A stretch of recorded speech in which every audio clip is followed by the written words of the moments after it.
इयत्ता 10वी इतिहास व राज्यशास्त्र राजकीय पक्ष या पाठाचा अभ्यास करूयात. सामान्य जनता, लोकशाही, प्रतिनिधित्व आणि निवडणुका या सर्वांना जोडणारा सर्वात महत्त्वाचा दुवा राजकीय पक्ष असतो. आपण राजकारणाविषयी जे ऐकतो अथवा वाचतो ते बरेचसे पक्षांशी संबंधित असते. राजकीय पक्षांचे अस्तित्व सर्व लोकशाही व्यवस्थांमध्ये असते. किंबहुना लोकशाहीमुळे राजकीय पक्ष सत्तेसाठी स्पर्धा करतात. प्रस्तुत पाठात आपण भारतातल्या राजकीय पक्ष पद्धतीची ओळख करून घेणार आहोत. राजकीय सत्ता प्राप्त करण्यासाठी लोक एकत्रित येऊन संघटना स्थापन करतात व निवडणूक लढवतात. त्या संघटनेला राजकीय पक्ष असे म्हणतात. अन्य संस्था, गट यांच्याप्रमाणेच राजकीय पक्ष या सामाजिक संघटनाच असतात. राजकीय पक्षांची वैशिष्ट्ये पाहूयात. निवडणुकीच्या माध्यमातून सत्ता मिळवणे हा राजकीय पक्षांचा मुख्य हेतू असतो. प्रत्येक राजकीय पक्षाची स्वतःची अशी एक विचारसरणी असते. या विचारसरणीला जनतेचा पाठिंबा मिळवण्याचा प्रयत्न सर्वच पक्ष करीत असतात. त्यालाच पक्षाचा जनाधार असे म्हणतात. राजकीय पक्ष आपल्या विचारसरणीवर आधारित कार्यक्रम निश्चित करतात. बहुमत मिळवणारा पक्ष सत्ताधारी पक्ष असतो, तर बहुमत न मिळालेले पक्ष विरोधी पक्ष म्हणून काम करतात. राजकीय पक्ष शासन व जनता यातील दुवा म्हणून काम करतात. जनतेच्या मागण्या व तक्रारी शासनापर्यंत नेणे व शासनाच्या योजना जनतेपर्यंत पोहोचवणे हे काम राजकीय पक्ष करीत असतात. ज्या लोकशाही राज्यात पक्षीय व्यवस्था नसते तेथे लोक किंवा लोकसमित्या राज्यकारभार पाहतात. त्या पद्धतीला पक्षविरहित लोकशाही असे म्हणतात. मानवतावादी तत्त्वज्ञ मानवेंद्रनाथ रॉय यांनी आपल्या ग्रंथात ही संकल्पना मांडली.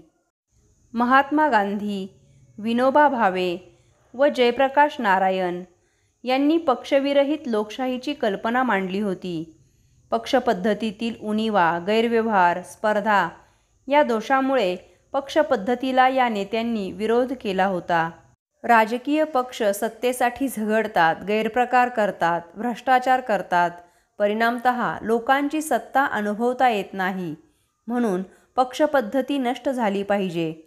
राजकीय पक्षांऐवजी लोकसमित्या स्थापन करायला हव्यात असे त्यांचे मत होते. प्लेटो आणि अमेरिकन घटनाकारांनीही पक्षपद्धतीला त्रासदायक म्हणून दोष दिला आहे. पक्षविरहित लोकशाहीत लोकमताला अधिक वाव मिळेल व लोकहिताचे रक्षण होईल असे या विचारवंतांचे मत होते. पक्षविरहित लोकशाही आणण्यासाठी संपूर्ण समाज राजकीयदृष्ट्या साक्षर, जागृत आणि चारित्र्यवान असला पाहिजे. पक्षविरहित लोकशाही हा आदर्शवादी सिद्धांत आहे असे या सर्वांचे मत होते.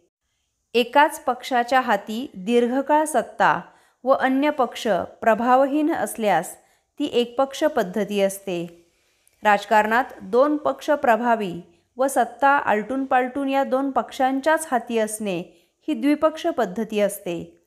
सत्ता स्पर्धेत अनेक पक्ष असतात व त्या सर्वाचा प्रभाव असतो, ती बहुपक्ष पद्धती होय. भारतातील पक्षपद्धतीचे बदलते स्वरूप पाहूयात. स्वातंत्र्योत्तर काळात बरीच वर्षे केंद्रात व राज्यात काँग्रेस हा एकच प्रबळ पक्ष होता. म्हणजेच तेव्हा एक प्रबळ पक्ष पद्धती होती. 1977 अनेक पक्ष एकत्र येऊन एक प्रबळ पक्ष पद्धतीला आव्हान देऊन त्याचा प्रभाव संपवला. 1989 नंतर लोकसभेत एका पक्षाला बहुमत न मिळाल्याने आघाडी सरकारे स्थापन झाली.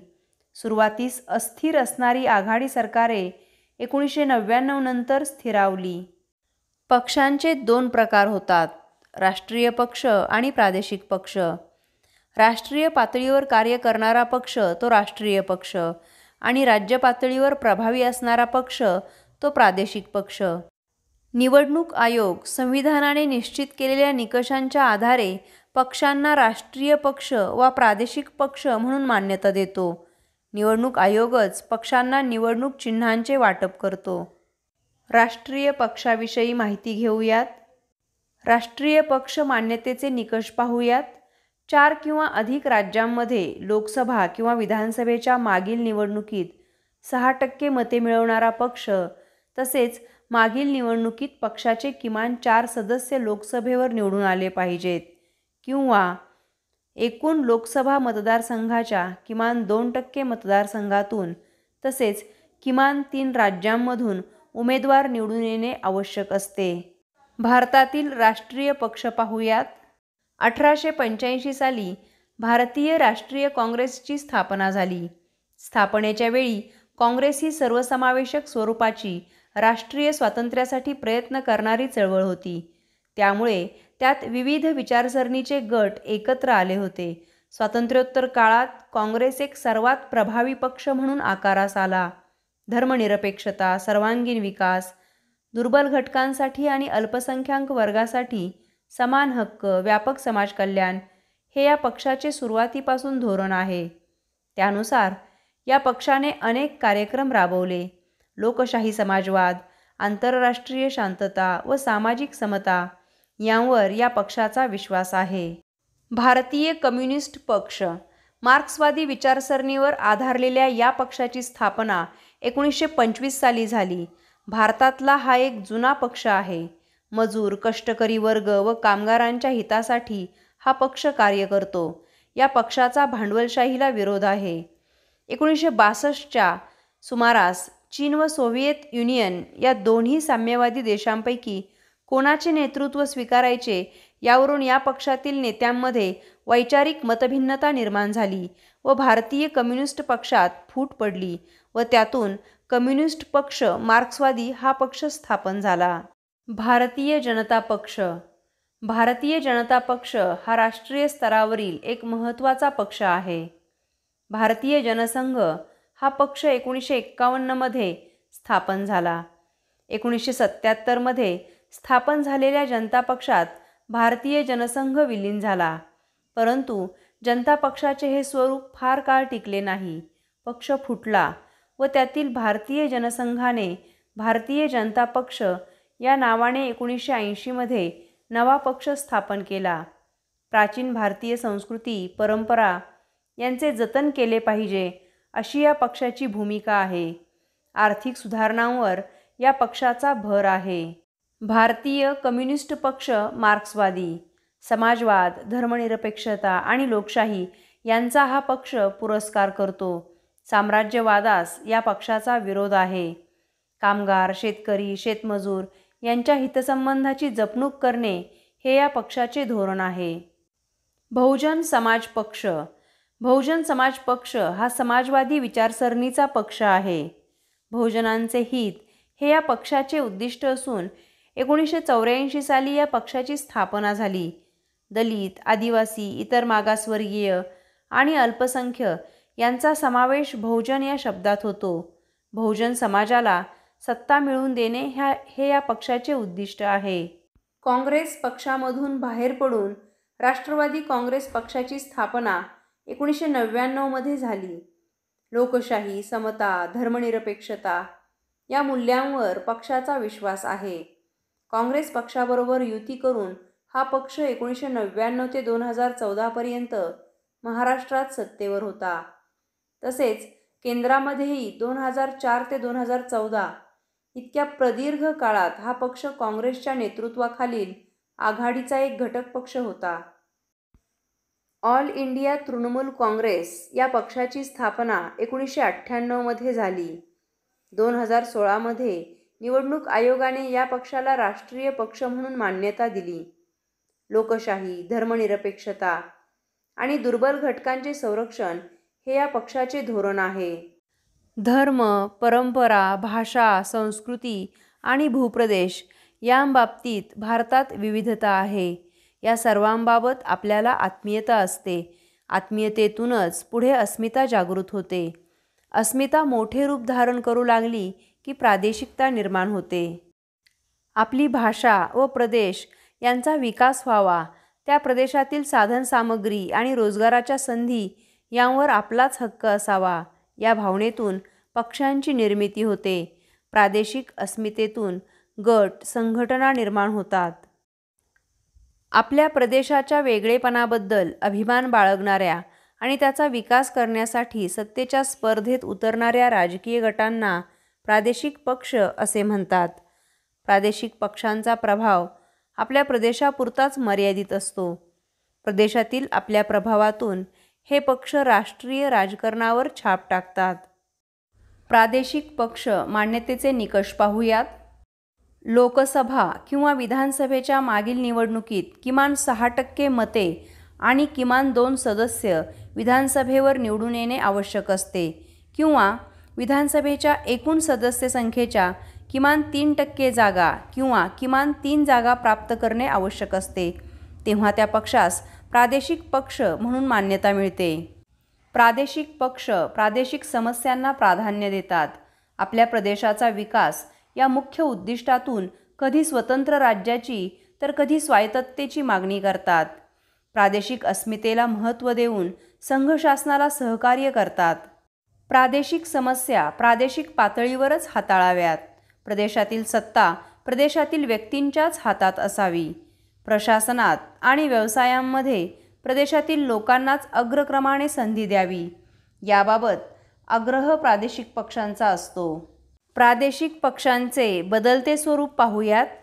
स्वातंत्र्यानंतर तामिळनाडू, पंजाब, जम्मू आणि काश्मीर अशा राज्यात प्रादेशिक पक्षांनी संघराज्यातून बाहेर पडून स्वतंत्र देश निर्माण करण्याचा प्रयत्न केला.